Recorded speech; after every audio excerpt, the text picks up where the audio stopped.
Dear students, a very good morning. Today let us discuss about business economics, which is also known as managerial economics.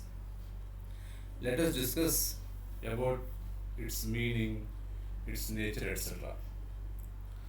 So one definition is given by Spencer and Siegelman.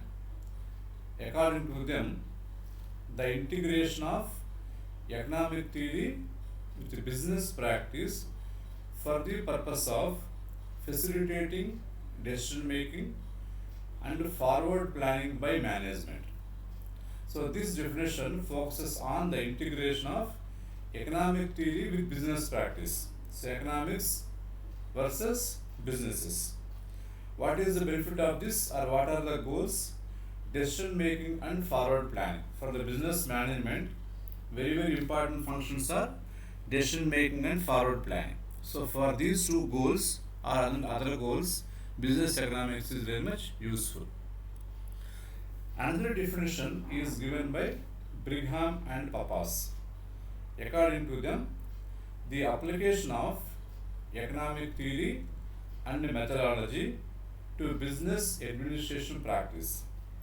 Like the previous one, here also we are seeing economic theory and methodology to business administration. So basically, here also we can see the integration of economic theory with the business administration. So ultimately, how we can conclude is business economics is the integration of economics with business management. Let us see the features or the nature of business economics one by one. First feature is it is close to microeconomics. Microeconomics deals with individuals as well as firms. So this business economics is close to microeconomics. It is concerned with finding solutions for organization problems. So in the organizations we find a number of problems. For them the solutions have to be found out. So here we can see the application of business economics. Hence it is close to microeconomics because it is helping the management towards finding the solutions for organizational problems. It is close to microeconomics.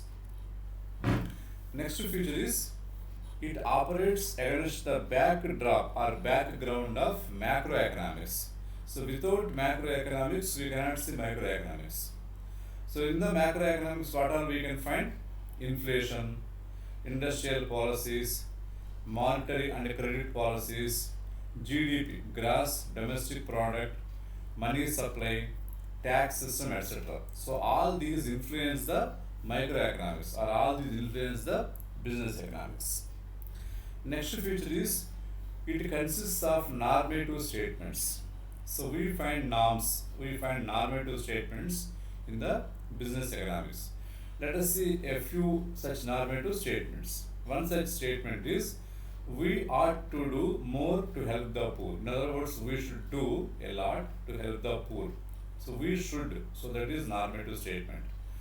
People in the country should have more or should save more for retirement. So the more the savings, so they can enjoy retirement, so they will not find any problems. Otherwise, they may have to struggle. Next, government should open up the economy. So before 90s, Indian government was not that much open. So we were not finding many foreign goods, foreign services, foreign trade, etc. So because of globalization, liberalization, etc. So after 90s, the economy is open. If the economy is open, it is very good for the economy, for the people, for the industries, etc. So like here we can see some normative statements. Next one, it contains in prescriptive actions. So next feature of business economics is what? It contains in prescriptive actions. What are the prescriptive actions? They suggest the course of action for optimal solution to a manageable problem or goals. So whenever there is a problem, whenever there are goals, so we have alternatives. So which alternative is optimal? So that is suggested by the business economics. For example, exporting the goods for more profits.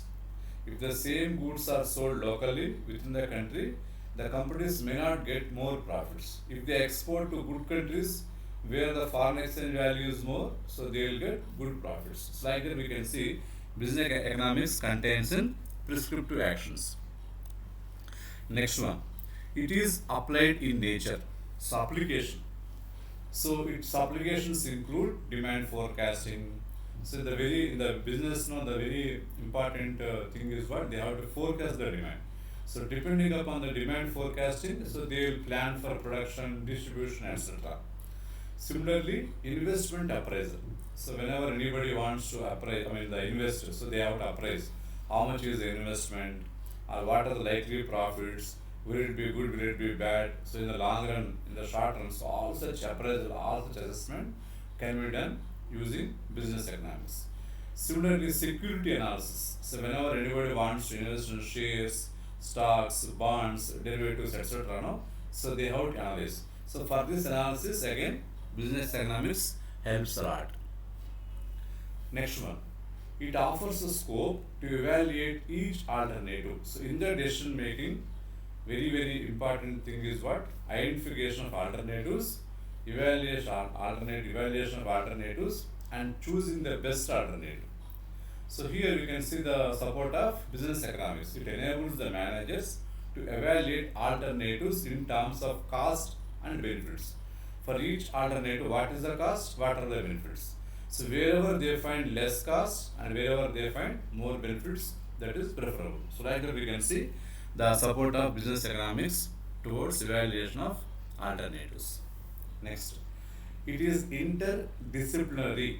So the concepts of business economics are drawn from. So it is deriving various concepts from various subjects, various disciplines like economics, accountancy, management science, psychology, sociology, operations research, mathematics, statistics, etc. Of course, for that matter, nowadays no subject is isolated. So most of the subjects or almost other subjects are interdisciplinary. Similarly here, business economics also deriving the concepts from various other subjects, various disciplines. And the last one and last feature of business economics is what? It has some assumptions and limitations. It has some assumptions. So it works under some assumptions and limitations.